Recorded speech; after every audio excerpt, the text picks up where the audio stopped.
Hey, hello, good afternoon. It's Junichi Horikawa here. So this is the weekly Houdini tutorial live that I've been doing for a while, and I would like to start the live stream from now on. Okay, and I am trying out the new streaming setup, so I'm not sure if this is working or not. Hopefully it does. Let me know if you have some problem with the sound or some videos. こんばんは. Okay, so let's get to the Houdini tutorial for today. So today's topic is to create a kind of a simple visualizations for a magnetic field, which looks like this. So this is the example file that I've created. So you have a negatively charged magnetic force and positively charged magnetic force, and by having those two opposite charged magnetic forces, you could create a magnetic field like these. And I am going to create a kind of an animated trail, goes from negative to positive like this in Houdini, using a velocity volume as well as some Bex coding, but it should be very simple. Alright, so that's the topic today, and what's more, you could also add several charges. Currently I have negative and positive one by one, but you could add your additional charges, like one more negative forces to create more interesting magnetic field, which could animate a lot more different animations. Right. Thank you for the comment. Everything looks fine, so let's get to it. Right, so that's the topic that I'm gonna do today, and let's start doing it. Okay, so first of all, if you want to know more about those stuff, the algorithm itself, how the numerical algorithm itself, how to discretize the magnetic field formula, you could read some papers like these, like visual simulations of magnetic fluid. This is the paper explaining how to visualize this kind of liquid magnet. And this has some essential information about the magnetic fields, how to calculate the magnetic field forces. Right, but I'm not getting into much of a detail here. I'm just going to use a really simple equations to mimic the visual of the magnetic field. So let me first explain the algorithm itself, and then I will get into how to implement it in Houdini. So when you have a negatively charged point somewhere in the space and positively charged point somewhere in the space, and say you have these one as blue and these one as red, and for all the other spaces you want to calculate the vector field first. The vector field, what I mean by vector field is which way is just creating a bunch of arrows goes from each point. So in this case it should goes from negative to positive, something like these.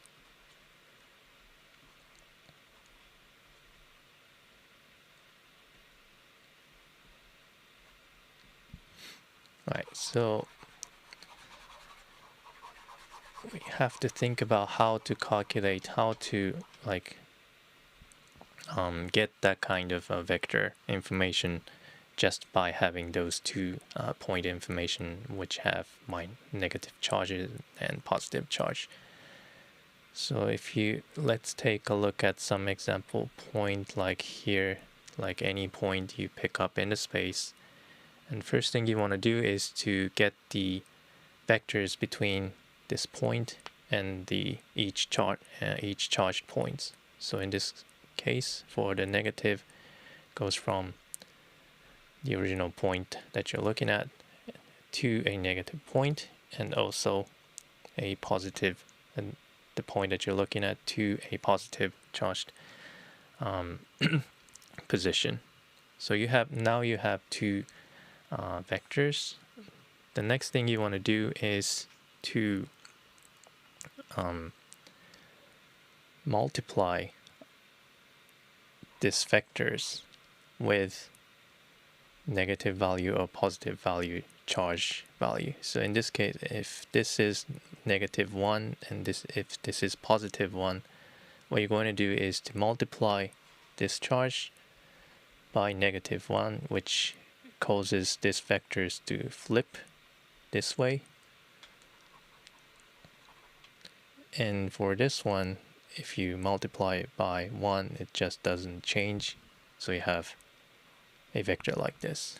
And now after you have those two vectors from those two informations, you just add those together like this to create a combined vector, which will be the part of the vector field, the vector that creates the vector field.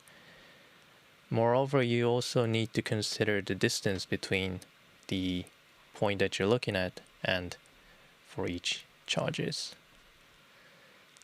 So if the point that you're looking at is really close to the charge point, then the vector that you want to calculate should be really big, because it has more effect if it's closer. If it's farther, if it's really far from the other charge points, then the effect from this positive vector should be really small, like this. So in this case, the charge, the total vector will be goes like this. So that's the two things that you have to consider. First, the direction, whether it's negative or positive. If it's negative, you flip the distance and add all those vectors together to create a combined vector, vector field, magnetic vector.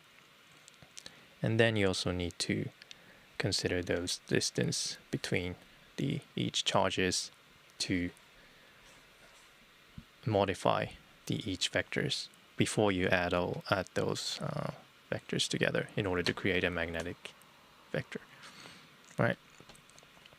So that is the same when you add another points like +1. You just need to add one more vectors from this point goes to this case. Wait, I was wrong for this one. I think it should goes this way. Yeah, sorry. The direction of the vector was wrong.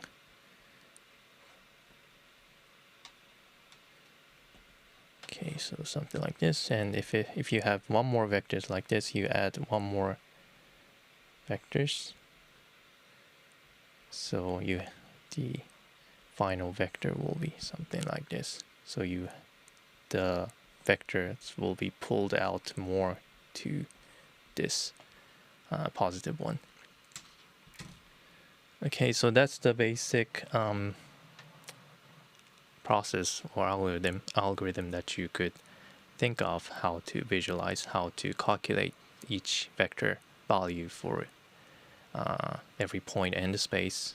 So keep that in mind, and I will use the velocity volume in order to create that kind of vector field. Right, so I will start by creating the geometry node.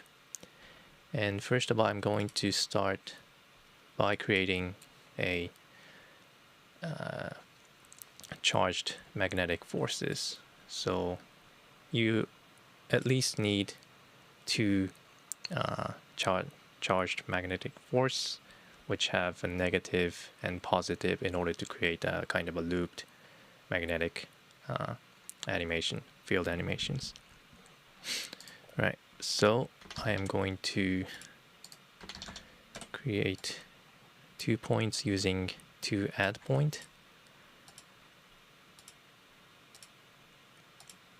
And you can place it wherever you want. I'm just gonna place it the first point to negative 0.15. Okay, let's also make the background darker, and also let's give the point size a little bit bigger so that I can see the point. All right.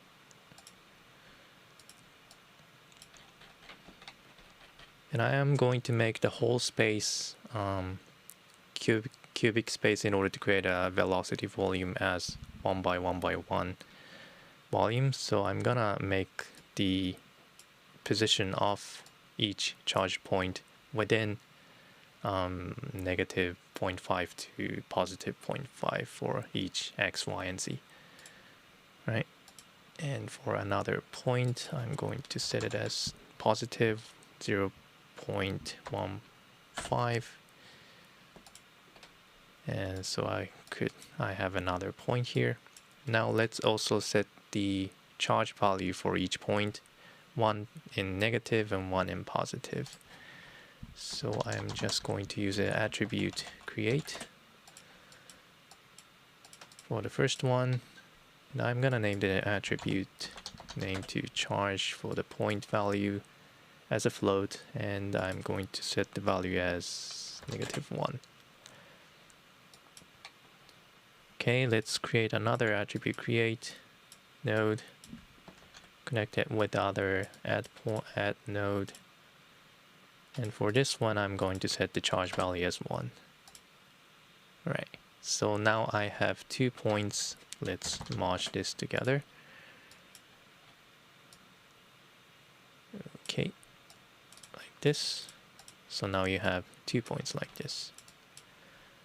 Now at this point I am going to create a sphere so that I could see where the point is clearly. So I'm going to create a sphere, set the size of the sphere as something really small. Let's set the uniform scale to 0.015 or something. Doesn't really matter about the size. And then use copy 2 points in order to copy the sphere onto each charged points like this. And I would like to also colorize those geometries based on the charge value. So let's also create a color in between the 2 points and the copy 2 points like this, and use the ramp from attribute for the color type, for the point type, and then let's set the attribute to charge. So currently the threshold, the range of the charge is in between -1 to 1, so I'm gonna set the range to -1 to 1. Then I'm going to set the color for the negative to blue and positive for red, so that I can clearly see which ones is the negative value and which one is the positive value. So if it's purple, it means the charge is 0, which means it doesn't really do anything. So, all right.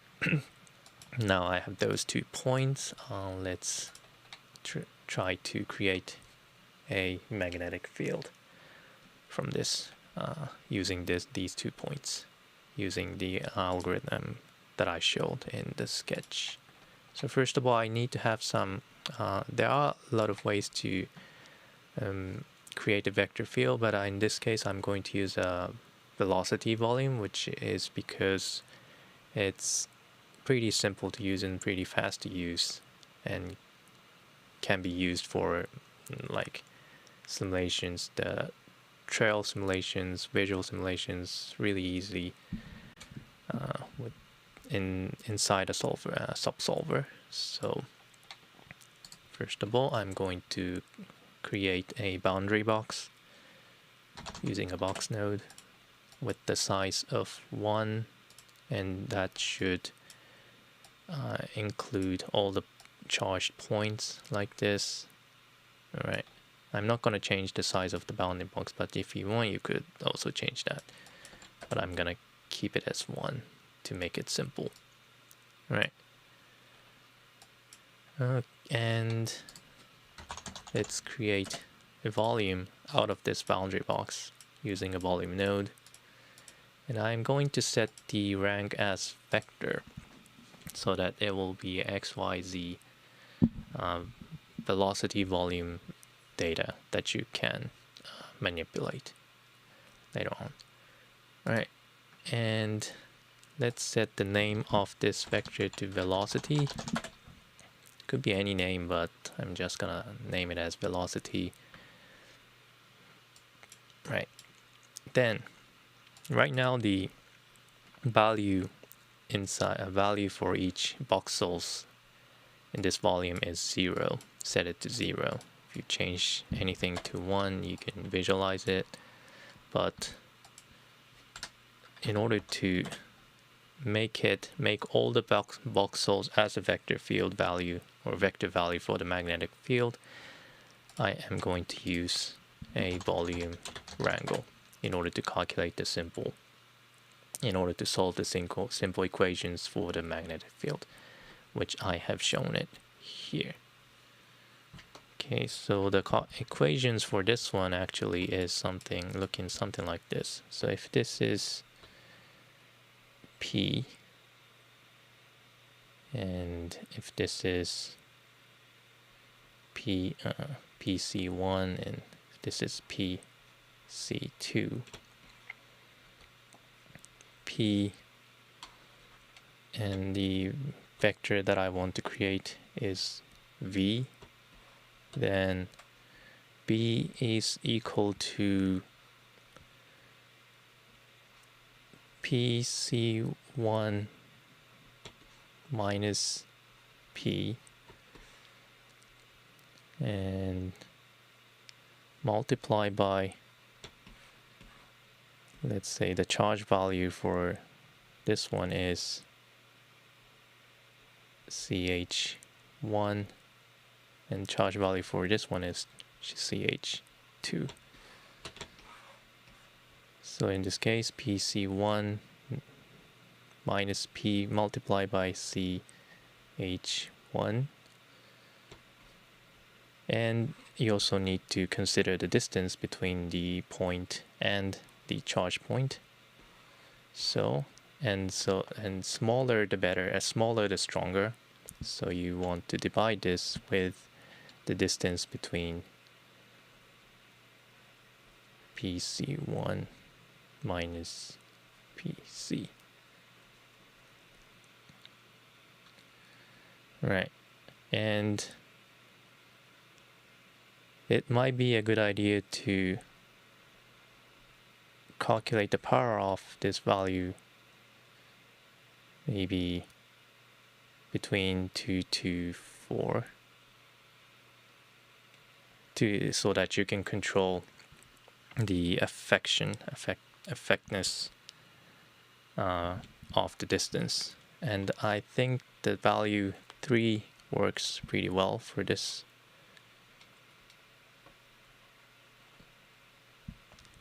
But you can parameterize this if you want to have more widened affections or really needle-like affections. But if looking at the papers like this, I think using the power 3 makes sense. Forgot where that is. Yeah, something like this. So if you want to know more detail about those equations, you could look at this kind of papers later on.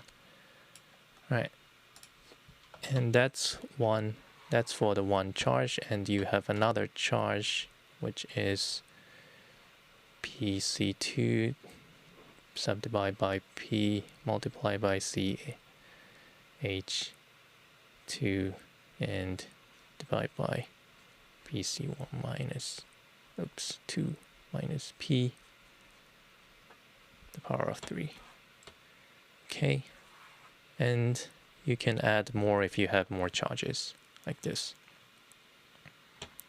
So that is the calculation that I want to do.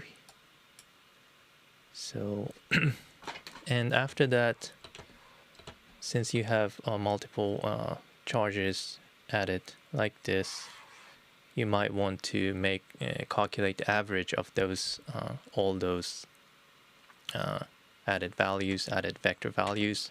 But in this case, I'm just going to, my objective is to just visualize the vectors, so I'm just going to normalize the vector because I just need the direction. Where does this vector aim at in order to just create a vector field animations? So I'm just going to ignore the scalar value itself, but I'm just going to get the directional value. If you want to get the scalar value as well, then you need to make this equations a bit more precise.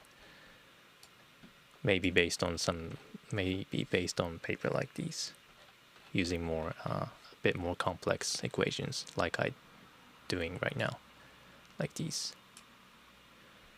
Right.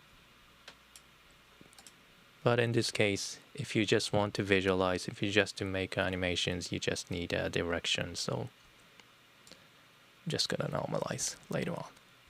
Alright, so keep that in mind, and let's do the actual calculations for the magnetic field. Okay, so I have volume here, so I have volume wrangle here, so I'm going to connect the volume to the first input of the volume wrangle, and for the second input I'm going to connect this charge points, which currently I have 2 points here. So I'm gonna connect it to the second input, and I think that's all I need. I'm gonna name this magnetic field. Okay. Okay, so let's write some code here. First of all, I'm going to create a finalized vector value. I'm gonna call this H.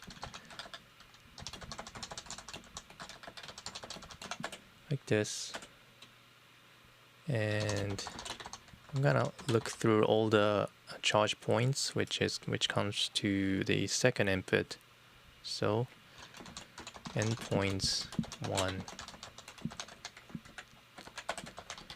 and first thing I would like to have is the position of the charge point. I'm gonna name this pass equal to point.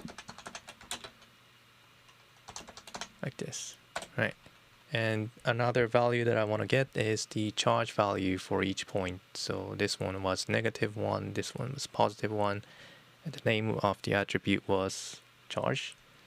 So let's get that by accessing to the charge attribute.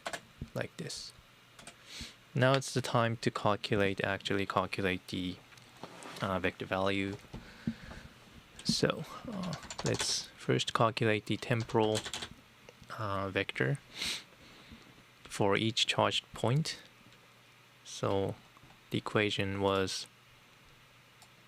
something like this. So the PC1 in this case is the charged point position, and in this case this is the one. So position subdivided by point position in space, which in this case for the volume you can express it by at P like this, and you want to multiply this by a charge value, in this case this one, so charge, right? And after that you want to divide this whole value by a power of 3 for the distance between the PC1 and P. So divide using the power of 3, and inside here it should be a distance between the charge point position and the current point position of the volume. So the distance between the pause charge point position and the volume point position. So you could either use length or distance function in order to calculate that. For the length, you just need to subdivide the position width at P like this. Or you could calculate the distance using the distance and separate those two vectors with comma. Should give you the same value. Okay, so that is the value that I want to create, that I have created. So, and this is the temporal vector value for one of the charge inside, which you get from the second input. Now, next thing, you want to add this temporal vectors like this, add it all together to create a total amount of vectors. So you have initial vectors set it as 0. So I'm going to add this th to h like this for each iterations in the loop. And finally, you want to normalize the vectors so that you can get the direction. So finally, you'll calculate the vectors like this. And finally, what you want to do is to override the velocity value of the volume with the value I have just created here. So the name of the velocity volume was velocity. I set it as velocity, so v at velocity equals to h, and that's all you need. And as a result, okay, you should have a visual something like this, but you cannot really tell if this is the correct result or not, because it doesn't really give you any feedback about the direction. So let's check the directional value itself by visualizing the directions using a really simple node called volume trail. Right. So in order to use the volume trail, you first need to create some points inside this box, or any kind of random points. Any points is okay. So I'm going to create it by setting the initial value of the volume to 1. And it's okay to do that because by using the volume wrangle, it just overrides, so it doesn't really change whether even if you have a -1 or +1 or 0 as an initial value. All the values created here is gonna disappear here and override it with this volume wrangle. The reason why I set it as 1 for initial value here is just to use scatter points for this volume in order to create a random points scattered inside this box. Okay, I think I have some cache errors here. Let me save this. Magnetic field. Right. Go back to the jump. Okay, now. So this will be the testing point that I want to use it as in order to visualize the vector trail. And I have this volume trail here. So the first input, I'm going to input this point that I've created. And for the second input, I'm going to input this converted or created magnetic field, vector field. And as a result, if it works fine, you should be able to see some kind of vector field already. Static image of the vector field like this. Right, and let's try changing the position or the value of the charges to see some difference if it's still working. So if I change the position of the second point, which has a positive value, you can see that the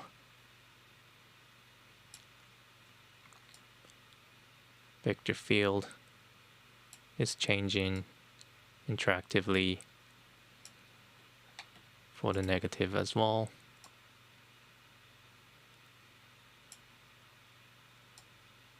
And if I change the value, like from -1 to -0.5, the positive value will be greater in absolute matter, which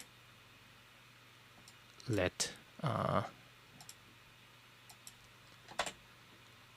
this affection of the negative value will be more or less than this positive value, which has the absolute value of 1. If I set it to -2, then you'll have more affections for the negative charges like this. And you should also be able to add another points like this. And if you move this point somewhere, it should still work. Okay, so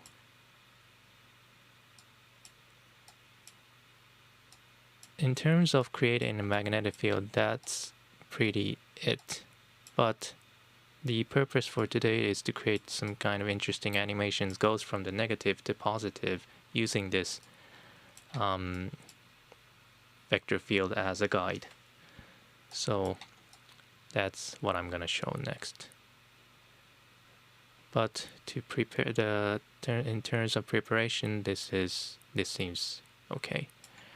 Alright, so I'm going to reset the value to make it look simple for now. I'm going to set the -1, +1, and the position to be -150. This one, +15 and 0, like this. Alright, okay. So in terms of visualization, in terms of the vector field, this looks okay. So I'm going to hide this for now. And in order to create an animation, I'm going to use a SOP solver. And there are several guides that I need in order to create a continuously animated visualized animations for the magnetic field. Goes from the negative to positive. That is because there are some stuff that you have to consider when you create animations, because the boundary is limited, kind of limited to this box. and you have this positive and negative. The negative, if the direction, the initial direction is close to positive, then the directions go something like this. But when it gets far or perpendicular, or the going other side of the compared to the positive, then the vector field goes something like this.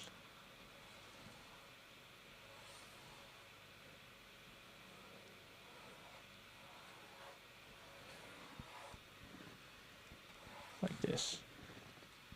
As you can see, some of the trail is trimmed by this box. So you can only visualize what's inside this boundary box when you are using the velocity volume as a guide. So, and another thing to keep mind is that the charge, the field always go from the negative to positive like this. And what I would like to make as an animation is to create a particle goes from here, travel through this vector field to reach this point.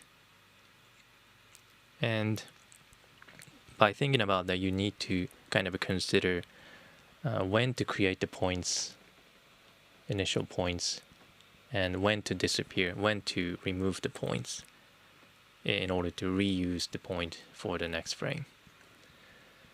And there is a time when the point could touch the boundary, and the point cannot go outside the boundary because outside the boundary you have no information about the velocity. So those are the conditions that you need to consider. What if the point touches the boundary? What if it reaches to the end of the particle, positive particle? Keep that in mind. I'm going to resolve that using some conditions with Vex scripting. Right. Okay, first of all, in order to create a particle animations, I need to have initial particles. So I'm just going to use this scatter point as initial point in order to create a vector field, which is scattered inside a box like this. Right, and for each point, I'm going to set an ID, and I also want to be able to control the number of points that is going to be used for the animations. So I am going to parameterize this value 1000. So initially I have 1000 points, which means I want to, in the end, I want to create 1000 trails. But if I set it to 100, then I want to create 100 number of trails in the end as animations. So this is where I want to control the number of trails. So let's parameterize this by first of all having some global controller. I'm going to name this controller as a made with null node, only contains parameters that I want to control. And I am going to add the integer, let's say trail num, set the range from 1 to 1000 for now. Okay, copy this parameter to the force total count for the scatter point like this, so that you can control the number of points here.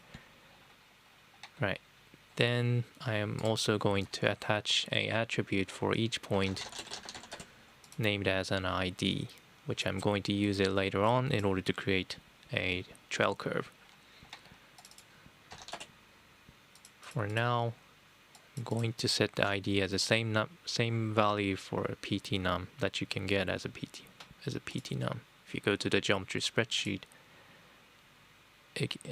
as you can see at the point geometry spreadsheet information, you have those P information, which is the position of each point, and at the left you have a point number for each point. And currently this isn't stored as an attribute, and I am going to convert this as an attribute so that I can use it later on programmatically.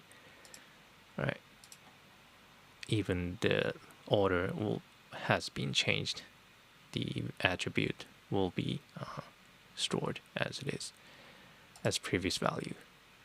So that's the purpose.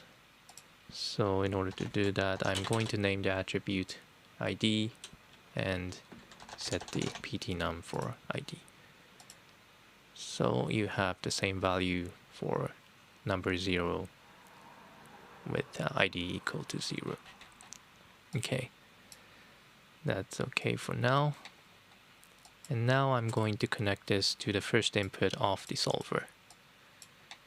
Okay, now there are several more information that you need to calculate the animation. First of all, of course, you need the volume in order to use it as a guide to create a trail animations. So from this magnetic field, which was the volume wrangle, to create a magnetic field, you want to connect this to the second input of the solver, like this.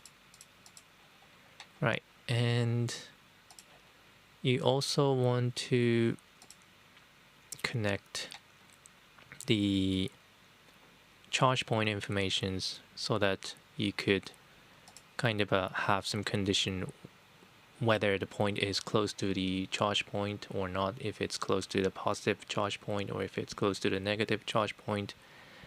So in order to get that kind of information, you want to connect this merge, which was merging two charge point together. So this contains all the information I need for the charge points, magnetically charged points. So connect this to the third input of the solver. And finally, you also want a boundary informations in order to get the conditions whether the point has been touched to the boundary, trying to go outside the boundary or not. So this was the boundary informations, the initial box which was used to create the volume. So I'm also going to connect this to the last input of the solver. Okay, I think that's all the information I need. Let's get inside to actually calculate the trail animations, right, by double clicking it. Okay, so in order to create the particle trail simulations, I'm just going to use single point wrangle and connect the thread frame to the first input, and I have connected this volume as well as those point charge information as well as the boundary informations from input 2, input 3, input 4. So I'm just going to connect those to the point wrangle like these, so that I can use all the information in one wrangle, in one VEX code. And I'm gonna name this magnetic trail. Okay, and let's write some code here. Okay, now first thing, okay, let me go back a bit. Go inside one more. The first information I need is to get the velocity information for each point, current point. So at each position, there's always a vector information which you can retrieve from this velocity vector field, velocity vector volume. So you can sample that information using the point position for each point currently you have inside the space, box space. So to do that, I'm gonna name the velocity vector value as well, and I'm going to use the function called volume sample v, which is used to get the sampled vector information, vector value from the vector volume with a point position information. So getting from the second input, the name of the volume is velocity, and the point that you're referring, point position you're referring to is at P. So by this you'll be able to get the point, the velocity information for each point. Okay. If you want to test this out, you could either create a new attribute called like vel and add this velocity value that I've retrieved from the volume to this vel attribute and try to visualize it using something like a marker. I'm gonna name this vel, and should not be text but should be vector, and let's set the length a bit more smaller, and as you can see I am getting the velocity value like this. Alright, and seems like the velocity itself has some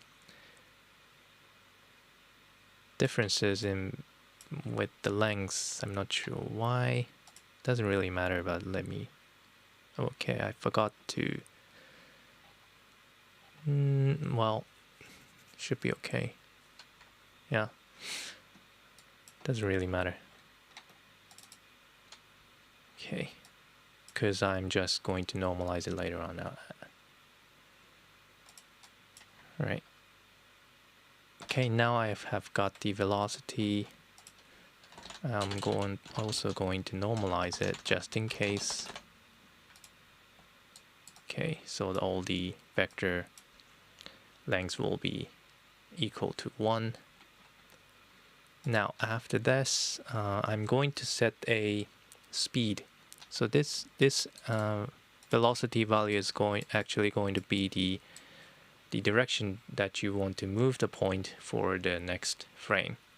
So in order to move the point in one frame, you want to also set the speed, how far the point move in one frame. So I am going to set the speed for the velocity using some parameter like speed.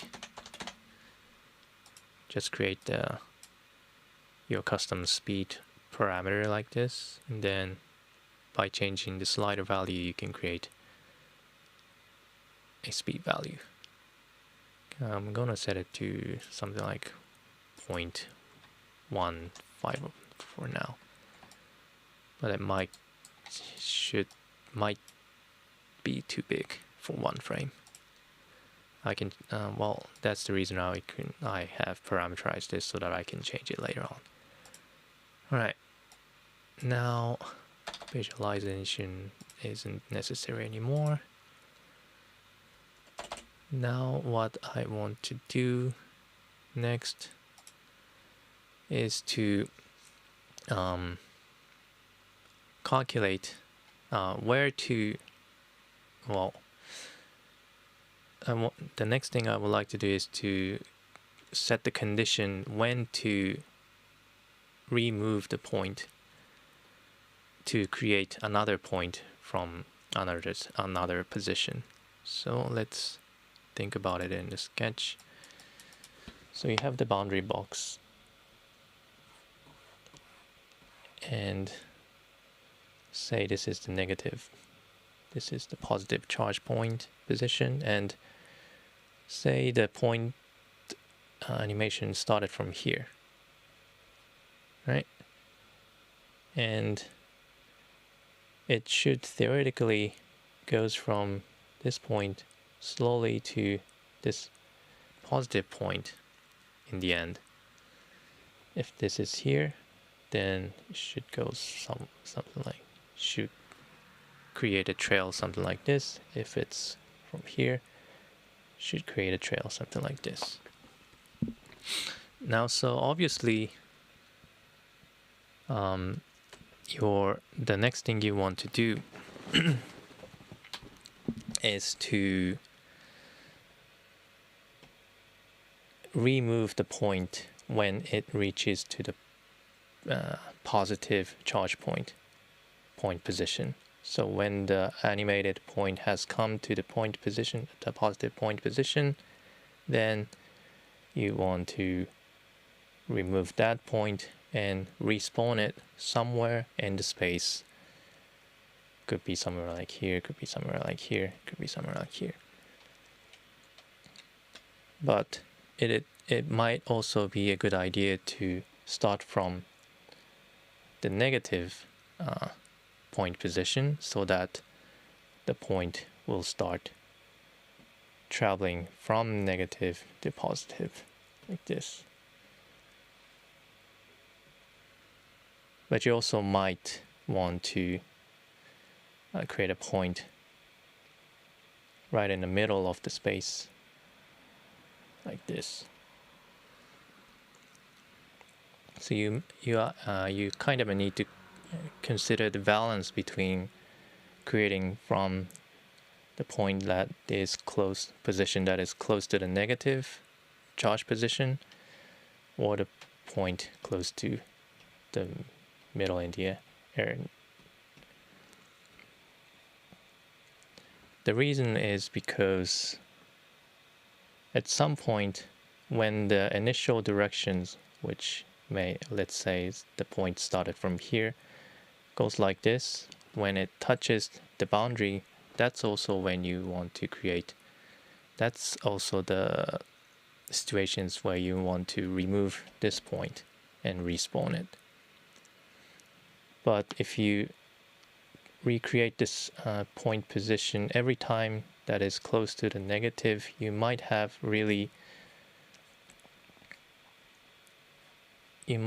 some vector field that always dense close to the negatively charged point position, but really scattered, which is close to the positive point position. So to be able to create, and if all the points start from this negative, then there is no chance that point goes from right here to here, because there's no way that this point will be created, point will be created comes from here, because outside the box you don't really have any volumetric information, velocity information. So in order to create a trail which goes from the boundary, you need to have other than the point position that starts from the negative point position. So one way is to make so you need to have, that's the reason why you need to have two kind of starting point for the respawn point. One is close to the negatively charged point position, and one is any space in the volume, to make sure that you have enough well-balanced point trail, particle trail within this box.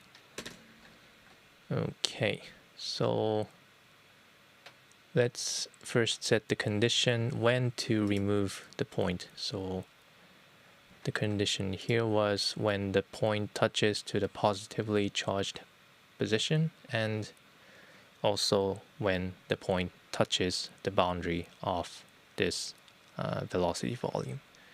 So I need to create two conditions in order to remove the point. Right.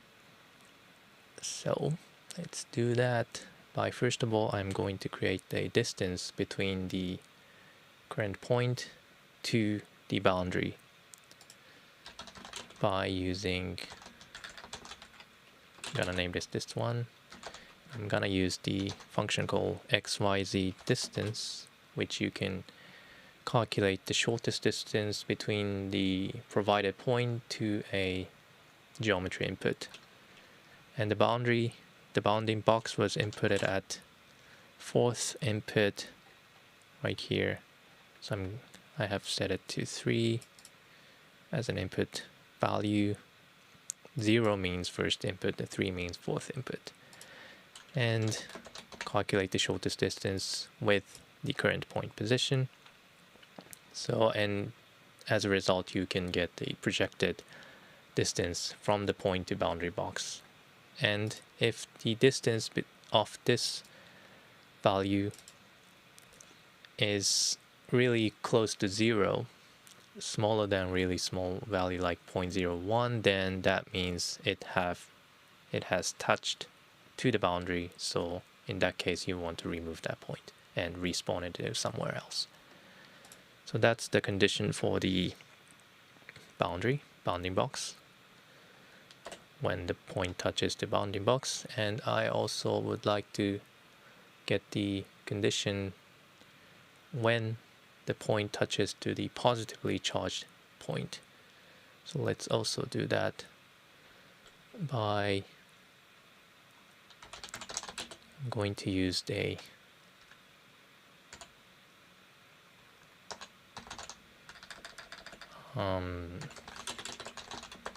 first of all, I'm going to get the nearest charged point information. Now I said that I am going to remove the point if it's close to the positive, but I'm just gonna also set the condition if it's also close to the negative point position, but just because it's much easier to calculate.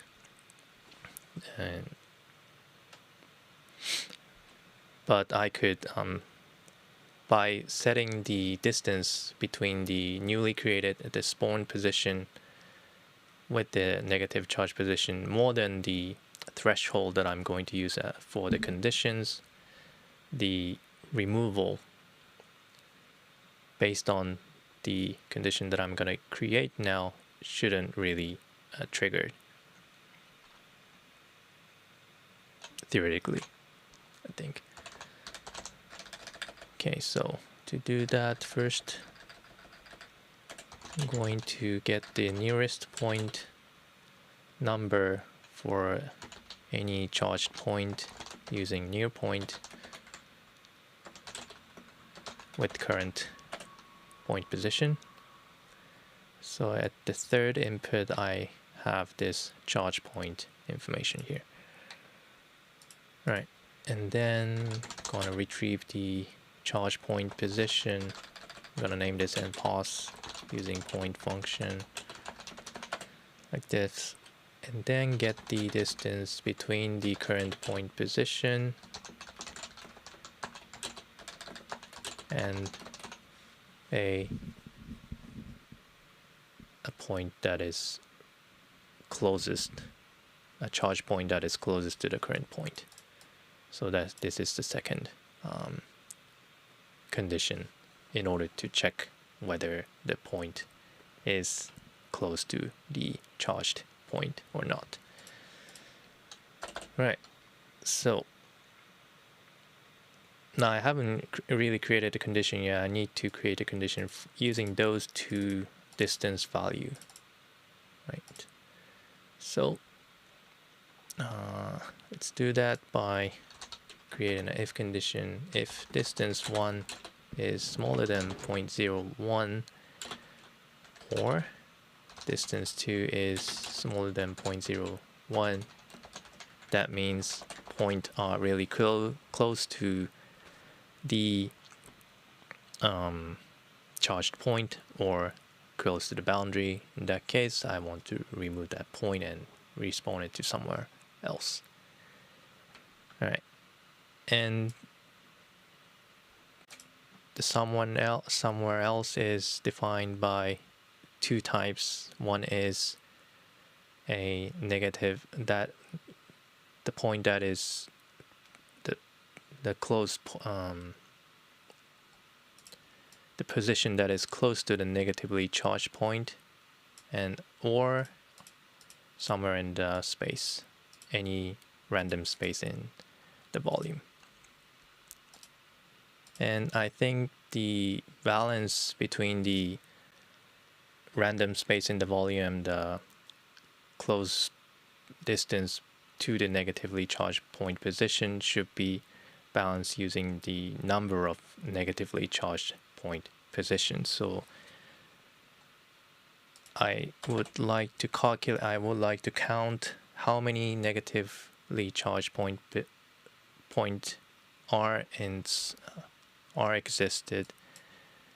does exist from this third input. So to do that, you just need to iterate through all the points from the third input and see each charge value, if it's negative or positive. If it's negative, I'm going to use it as a guiding position in order to create a respawn point. So to do that, I'm going to create a loop for the third input,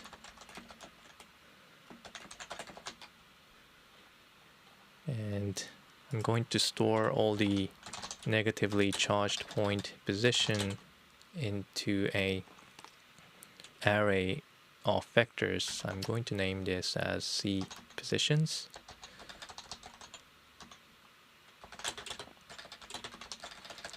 First going to create an empty array like this and look through all the charge point, get the charge value using a point function like this. And if the charge value is negative, then that's the place I would like to use in order to recreate the point to, oops, spell mistake. So at that point, I would like to get the actual point position when the charge is negative, like this, and then actually push this information to a array that I've created here, like this.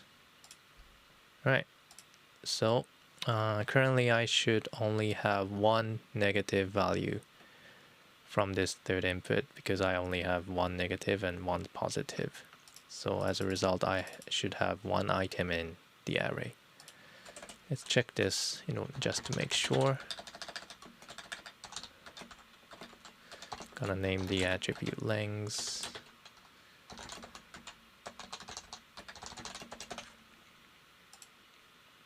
And get the length of the array applied to this attribute.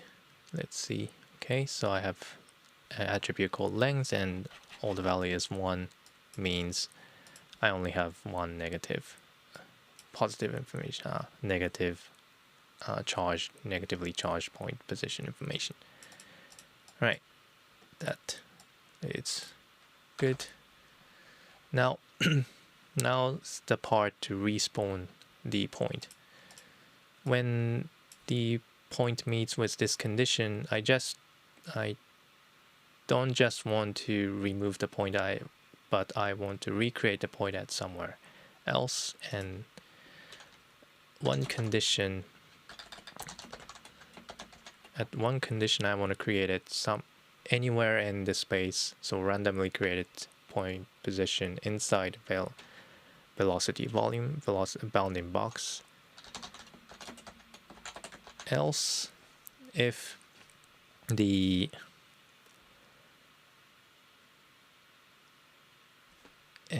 in other conditions, I want to create the point that is close to the negative point position. And if you have multiple negative point position, then you also want to use some dice or random value in order to set where to start the point animation from.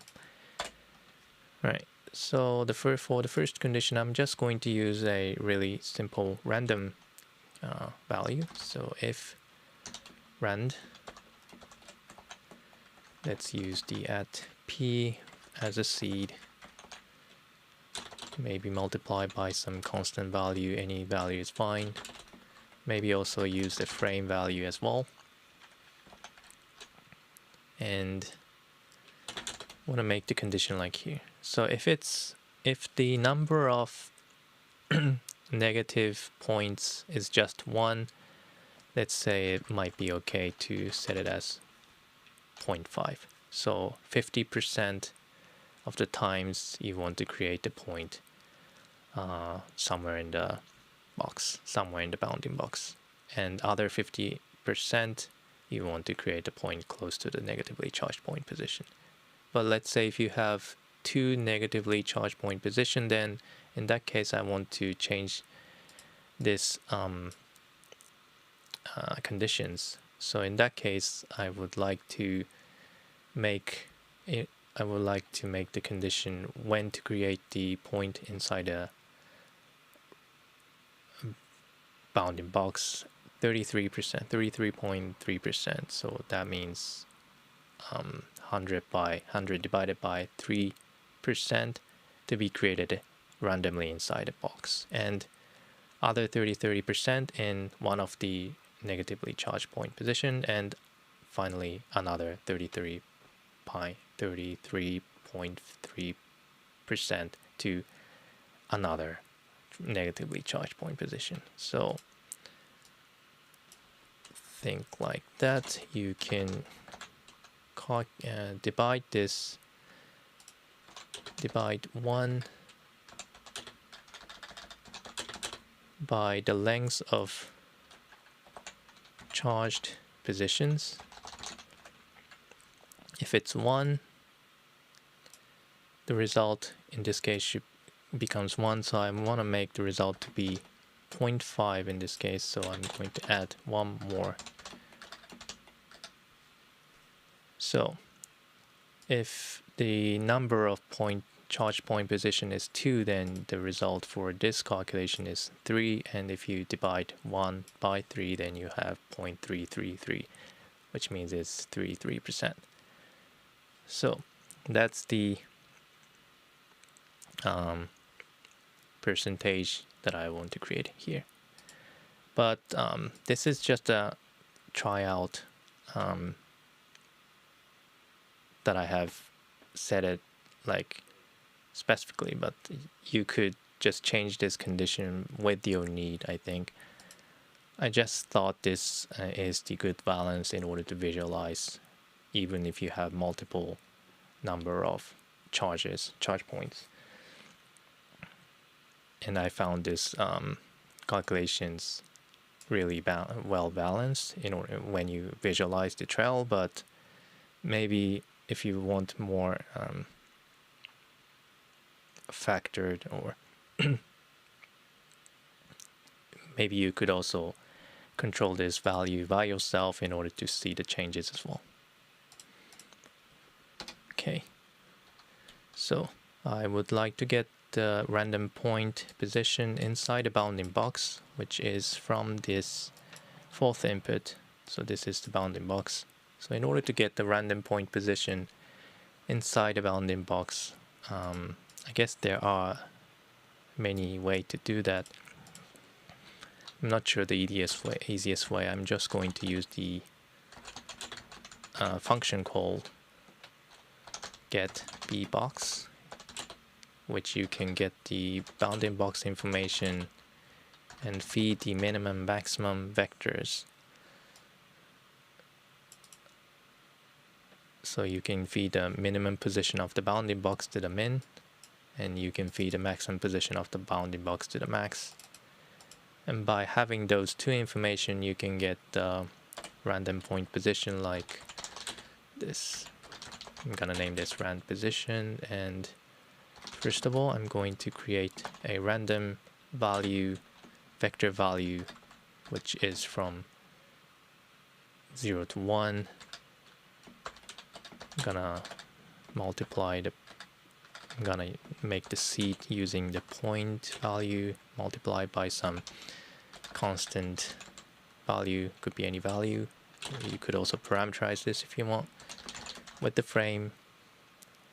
And right now the range of this value is in between 0 to 1, I think. Should be 0 to 1. But I want to remap the range of this random value between minimum to maximum, which I've got from this bounding box functions. So in order to remap this, I'm going to use a fit, and from set 0, 0, 0. So this is the current range, and the target range is minimum and maximum, like this. And as a result, you should be able to get the random position inside the bounding box, specified bounding box, like this. Now you can change the point position like this. Respawn point position by replacing the point with randomly created point, like this. So that's for the one condition in order to spawn the point in the middle of the anywhere inside the bounding box, and other conditions to create the point, which should be close to the negatively charged point position. First thing I would like to do is to get the charged point position from this C positions array, charge point position array. Currently I only have one, but if you have multiple point positions, then you want to randomly pick one from this array. So I'm going to pick it by using some random value again, by using random function again. Add p multiplied by another constant value. Maybe use a frame as well. And multiply this with the length of C positions. So if you have 2, then you have a random value from 0 to 2. If you have 1, you have only 0 to 1 value. And then finally you want to calculate the floor value of this. So as a result, if the C positions, the length of the C position is 1, then you always get 0 for these calculations. If you have 2 for C positions, the length of the C position is 2, then you could have either 0 or 1 for these equations. And as a result, you can get one of the charge point position this way to pick, so that you can pick a random value from this array with the equal chance. Right, and after that I'm going to set the point positions, the respawned point position close to the C, close to this negatively charged point position, but I'm not going to directly create use this C point position as the respawn position, because if it's equal to this negatively charged point position, then at this point the vector direction is 0. A vector length at this point position is 0. You cannot go anywhere. You cannot retrieve the direction value from at this point. So you have to offset to some random directions from this C positions a bit, so that it can start moving. And it should be more than 0.01 in order to prevent it being deleted by this condition.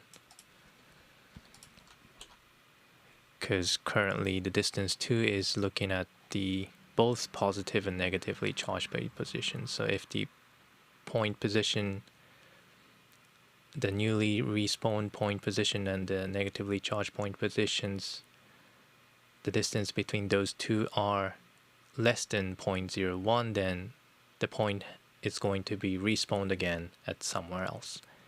And that is not the condition that I want. So I want to make sure that it is far enough to ignore these conditions. Okay, and in this case I'm going to use a sample sphere uniform so that it can create a random directions which is on the sphere, spherical random directions. Say from the point you can kind of create a random point direction in 3D. So the boundary, the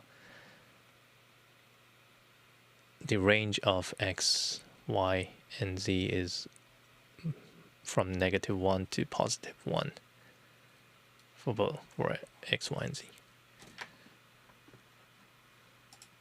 So that it's pretty handy to use in order to create a randomly distributed point, goes anywhere in the space. And in order to use this, I also need to create another point, random values inside here.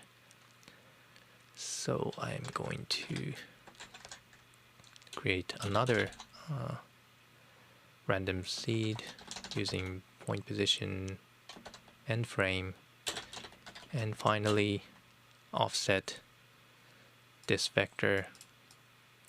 I think the vector value that I've created here has the length of 1, but let's make sure to normalize this, and I'm going to multiply it with 0.011 or something, a bit greater than this one. Okay, and finally, yeah, I think that's all I need in order to replace the point. Okay, so now I have some spell error. C positions. Right. I think this is all I need in order to remove the point and respawn it to somewhere else, which in this case somewhere in the box or close to a negatively charged point. And I also have speed, and let's see if the animation is working with this setup, with this code. Okay, turn this on, go back to the geometry, and let's play this to test this out. I'm going to turn this on, turn this real-time toggle on, and okay, nothing seems to happen. Let's go back and see again. Okay, I think I am missing something. Okay, let's see this again. Alright, I think I have forgot to update the point position with the velocity. Yep. I have created velocity here, but I haven't used this in order to update the point position, which I should do somewhere right after this. So the newly created, newly updated point position, the point position should be updated with the velocity I have created here, so that the point will actually move towards from negative to positive using the velocity value that you have got from the volume. Right, let's test this again. Okay, play it. Okay, it did change something, but maybe the speed is too fast. Let's slow this down a bit. Let's set the speed to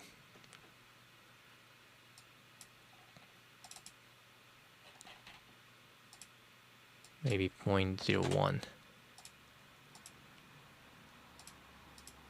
Okay, I think something is happening, but I still see that some of the points are being stuck in the boundary and the point isn't respawned when it reaches to the positive point position, so I think something is still missing.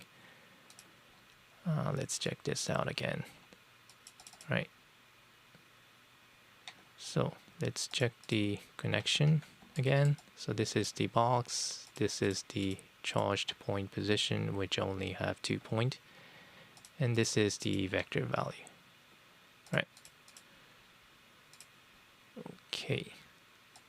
Okay, let's look at the code again.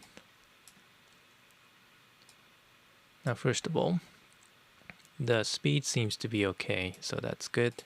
The distance one, let's check if this distance one is retrieved correctly by creating a attribute called distance one. Yeah, no, I think looks okay. Looks okay. Let's say this is okay, and if you have found any errors, let me know. I'm also going to debug this myself.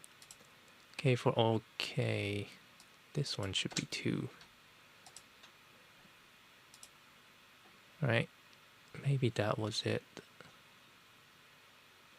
Other than that, you're getting the distance between the end positions, and you have those 2. And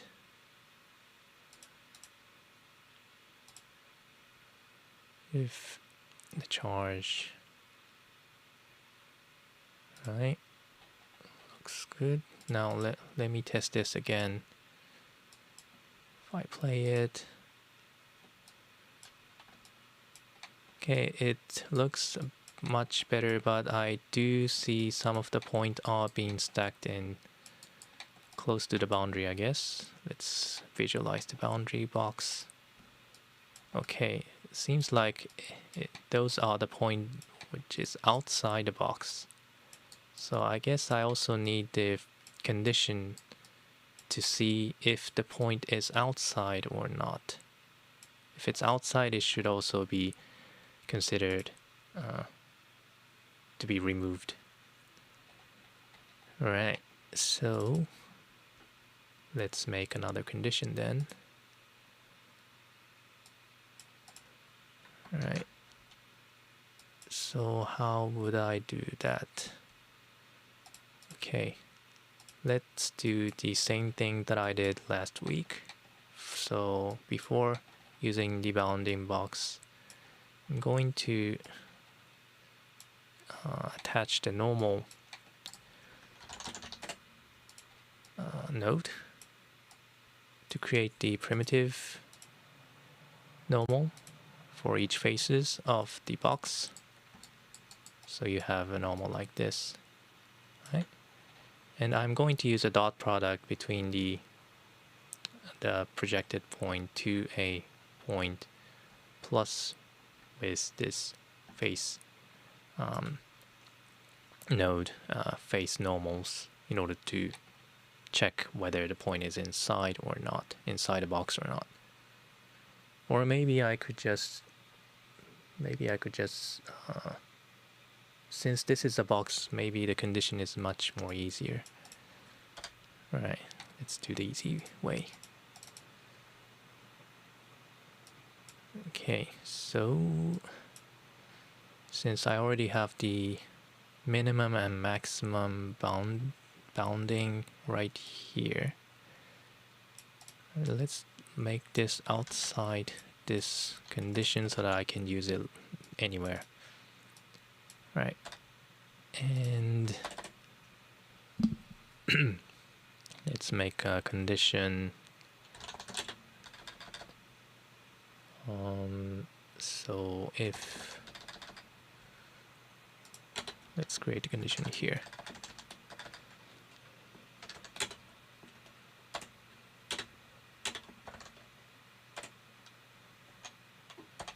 I think it's going to be a bit long, so I'm gonna make it like this. And so say if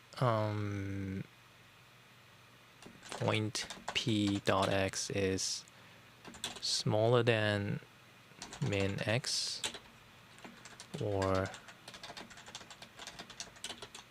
point p dot x is greater than max dot x,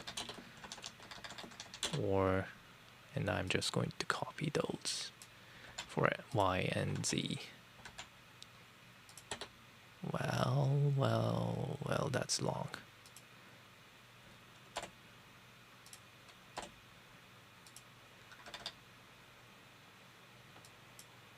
Okay, and y, let's replace these with y.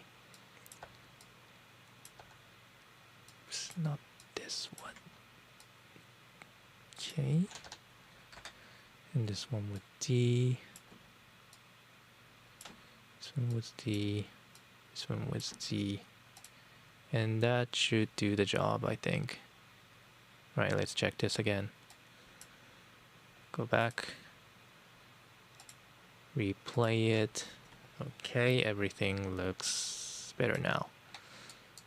Now what I want to do last is to create a trail using those points to create a curve animations, trail animations. And from now on you don't really need the codings, hopefully. First of all, I'm going to use a node called trail.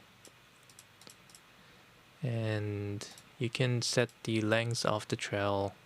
Maybe you can parameterize this, or if you want, I'm just going to set it as constant value 10, like this. And so that you have a points which creates the trail. And you want to connect the corresponding point trails together as a curve in order to create a trail curve. So to do that, I'm going to use an add node. Let's set it to polygon by group and by attribute, and I'm gonna use the ID in order to connect the corresponding point. And the point with the same ID will be connected. But as you can see, there's a problem here because some of the point has been respawned to somewhere really random positions, and ID hasn't been changed when it's been respawned, so it's connecting really it's connecting something like this, creating some kind of weird trail curve like this. So what I can do here is every time it's being respawned, every time it touches the boundary, or if every time it touches the positive charge point position, then I want to update the ID value as well, so that the newly spawned point will have new ID to create new trail curve using this add node. So go back to the solver. I'm going to add one line in the last. So this is the condition when the respawn has been done. So at the end, I'm going to like to update the ID. Let's say I'm going to add the total number of points to an ID, so that every time it's been respawned, the unique ID will be created. It will be attached to each point in this case. All right, let's check this again. Go back, clear the cache for the SOP solver, play it, and works well. Seems to work well. All right, looks good, looking good. Okay, now after this, it's just a matter of how to like colorize, visualize, anything you want to do. Let's in my case, let's color this curve first. You can either use resample to get the U value for the curve, or maybe in my case I want to create one more vex coding, sorry for that, to programmatically set the color. Okay, and I'm going to, okay, it should be, I'm gonna set it to primitive instead of point, and for each curve I want to get the starting point, I mean the U value for each point, which creates this curve, trail curve. So for each primitive you can retrieve the point list using prim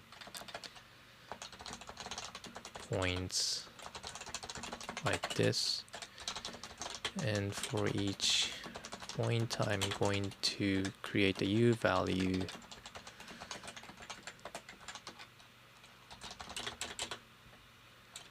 which you can calculate it by dividing I by the length of points minus 1. As a result, the starting point will have value of 0, and end point will have a value of 0, and the middle point will have a value of 0.5 in this case. Right? And you just set this U value as an attribute to a point, and so that I can later on use it for the coloring, like this. Okay, let's check. Go to the geometry spreadsheet, and I have a attribute called col, goes from 0 to 1. Looks good, looks good, looks good. Now let's create the color node, use that col value, run from attribute, set the attribute to col, and set the starting color and the end color as you like. Let's set the starting color to white. Also, let's set the endpoint to red. Okay, doesn't seem to change. Go back. Go again. Alright, now it changes. Let's also set some blue, maybe yellow as well. Okay, I like this coloring. If I play it, yeah, looks much better. Okay, now let's also have set the thickness for this curve, just to make sure that it can be rendered as well. Alright, so I'm going to use polywire. Oops. Obviously the thickness is too thick, and I would like to make the end tail or the head smaller than the tail or other side. So let's use the col attribute to define the thickness as well. So access to the point attribute called col.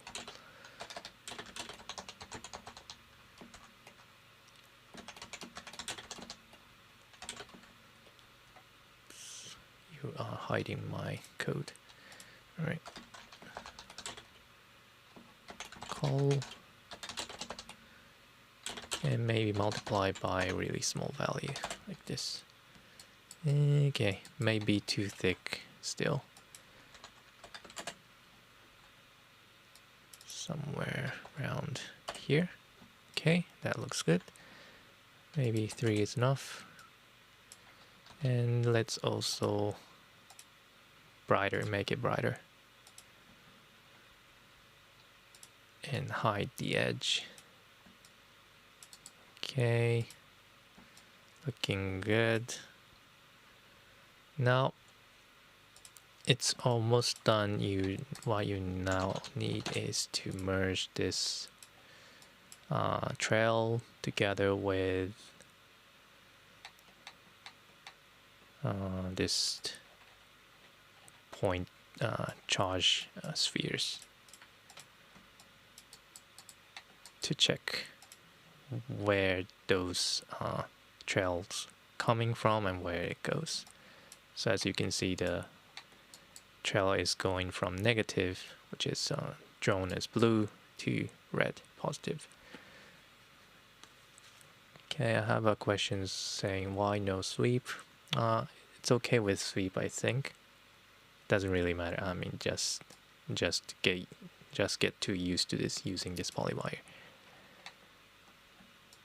All right, so that's pretty much it. Now, if you want to change some values, like changing the number of trails, let's set it to 700 and see it. You have more trails like this. Then maybe this is a bit too slow. Let's set it to 300. And this still works even if you change the point position of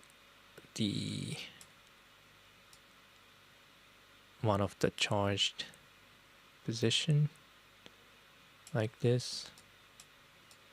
Still works. Yeah.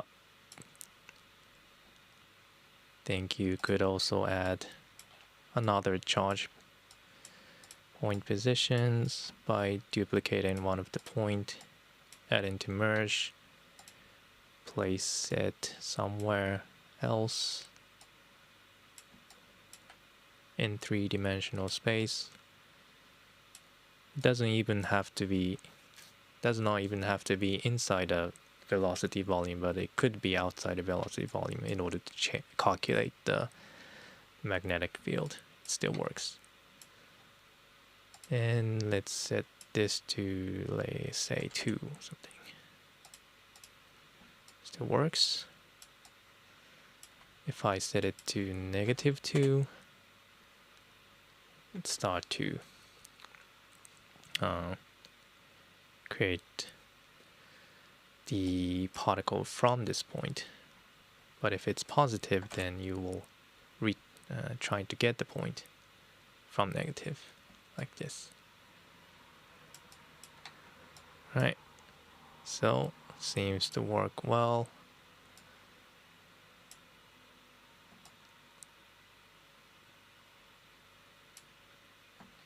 Let's try setting it outside the velocity.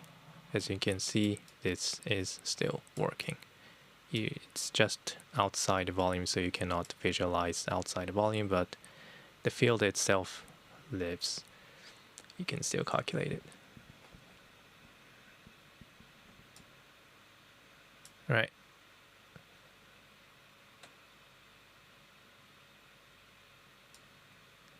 So that's pretty much it for today's tutorial.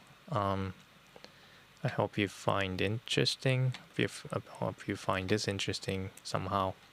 Find it helpful for your needs. Well, I don't think there's any need to for this kind of things, but just for your interest. Okay. Okay, I have a comment. By the way, are you working on translating your book? Well, not in English, but the book has been translated into Korean, by the way. So if you are Korean speakers, you can also get that. You can read it in Korean language, but unfortunately not in English. I would love to have it translated in English, but in order to do that, I need to find some publishers to accept the translation. So that's a bit of hurdle that I'm having. If you know any good place that I could ask for English publication, maybe would love to know you guys' comments. All right. So, any questions on this? If not, I would like to end the tutorial here. While waiting for your comments, I am going to add some of the parameter that I haven't set inside the controller. One of the value I could set is the speed, I guess. So this one. So let's go back to the no controller. Set a speed value. Ranges from 0 to 0.1, maybe too big, not sure. And copy this, go back to the solver, paste it right here. Okay, see the result. Okay, might be too fast. All right, maybe the maximum should be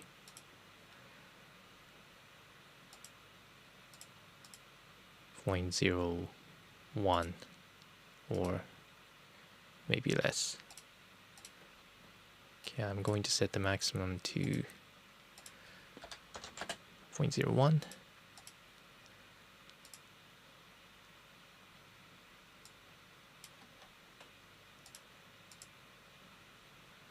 And yep. Okay, looks good.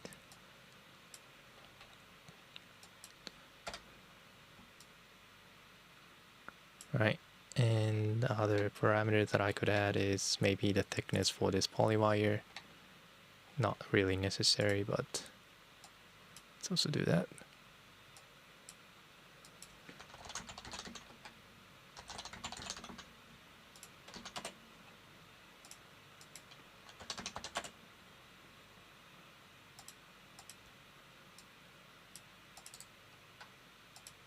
Okay, I think I don't see any questions, so I would like to end right here. Thanks for watching for this week.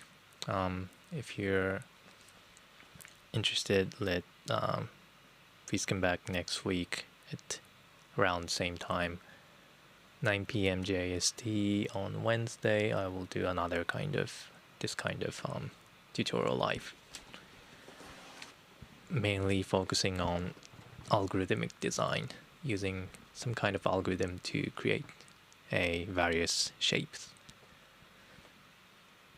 Could be a geometrical shape, could be a shape inspired by nature, could be kind of a nature simulations like this, like I did today. Right. Okay, that's it. Thank you very much. Hopefully the setup I did for today worked. I have used a different kind of streaming setup today. Could you do something with topo optimization? Maybe I could, but I think that topological optimization, it takes much more time than like